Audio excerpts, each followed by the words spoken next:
In this video, we'll go over a detailed description of the basic posture for traditional style belly dance. Many of the moves will come in and out of this basic posture. The posture is very, very important for two reasons. First, so that we do not injure ourselves while belly dancing.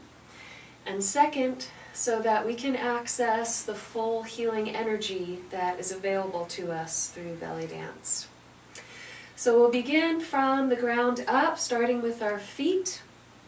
We want to find our hip bones, place our hands on our hip bones, pointing them down, and they should point at our big toes. This makes sure that our shoulders, our hips, and our feet are all in alignment.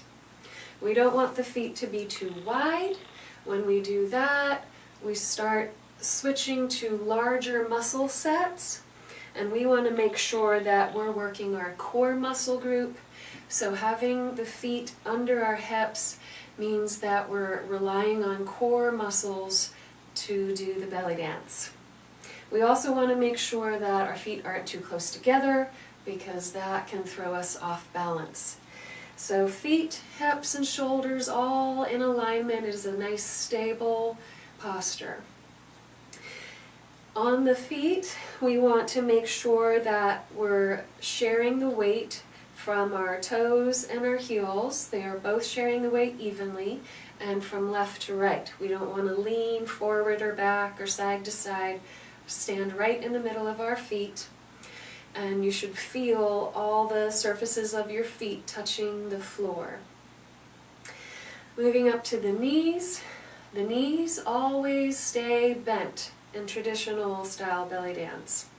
So from the side, it's a gentle bend, but it is definitely there. There are a few reasons for this. One is that bending the knees helps us to keep our energy grounded and into the center of our body. If you stand lock-kneed, you can feel how your energy rises up into your shoulders and your head, and we want to stay centered and grounded.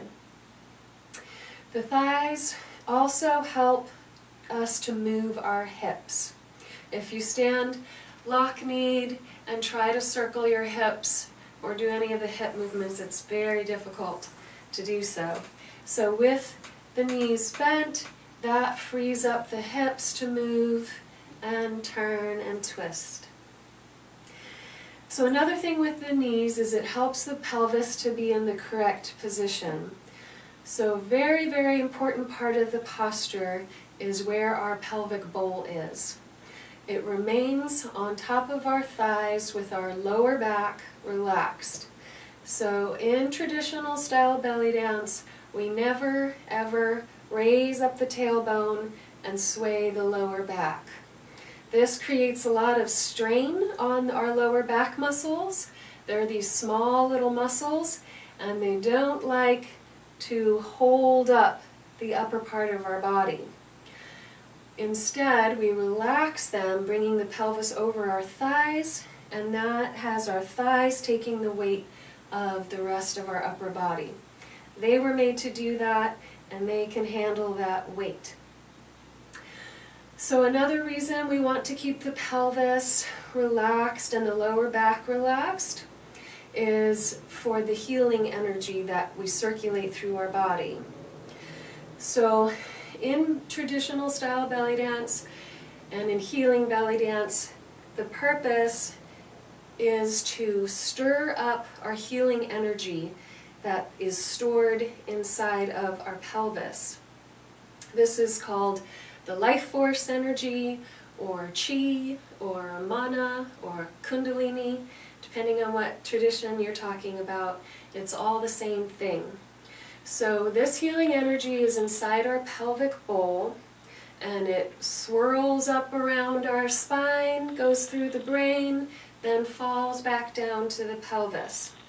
So when our pelvis is under us and the energy starts rising up through our spine, through the brain, back down, if our pelvis stays under us, then this circuit can keep going continuously, growing stronger and stronger each time. The moment that we lift up the tailbone, we have broken the circuit of healing energy, and that is literally a giving away of our life force energy.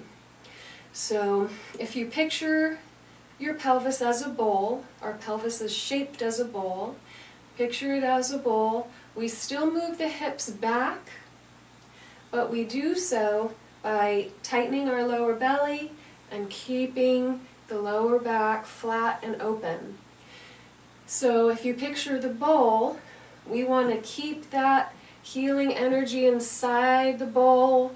We shift the bowl back parallel to the floor instead of tipping out the contents of our healing energy. So again, moving it back, and what you don't want to do is tip that bowl forward and strain the lower back. This lower back strain can also physically pull up our spine into our shoulders and neck. So if you tend to stand lock-kneed with your tailbone popped up, then you might notice that you get sore lower backs, sore shoulders, sore necks. So simply standing with the knees bent and the lower back relaxed can help to relieve the strain in the lower back all the way up to shoulders and neck. So moving on to the belly, in the basic posture our belly is relaxed. So that means we let it hang out. Now if you're accustomed to holding your belly in, this is a great way to practice letting your belly relax and celebrating the belly that you have. Moving upwards, the spine is pulling us up tall, and we're going to roll the shoulders and then relax them back. This lifts our rib cage up. It allows us to breathe easier, it allows us to digest our food, and this also corresponds with the flow of the healing energy. If we stand slouched with our upper back slouched over, that healing energy is rising up out of the hips, and when it hits right here, it gets blocked. And if you dance like this, you may notice that you actually start to get a feeling of heartburn. So instead, the spine nice and tall, rolling the shoulders back, then relaxing them. This allows that healing energy to move all the way up through our spine and back down. This healing energy corresponds to our cerebrospinal fluid that makes that circuit from pelvis all the way up to the brain and back down again. So we're letting that fluid flow through us without any interruption. So the last thing, shoulders and neck. The shoulders are nice and relaxed, the neck is long, and we want to relax our face and keep our face at a level angle. Sometimes when people are learning, they look down at their hips to make sure they're doing it right. So instead, I recommend having a mirror, a full-length mirror, so that you can check your posture and keep your chin level. So standing in this basic posture is very good for the belly dance practice. It is also a really good way to stand throughout your day. Check in with your posture throughout your day, making sure that your knees are gently bent, that your lower back's relaxed, that your chest is lifted, and you may notice a whole lot of healing happen just from adjusting your posture throughout the day. Especially if you start to feel stressed or emotional, make sure that you bend your knees, give your hips a little shake, take some deep breaths, open the chest, and this basic posture can help you in your day-to-day life as well as with the dance.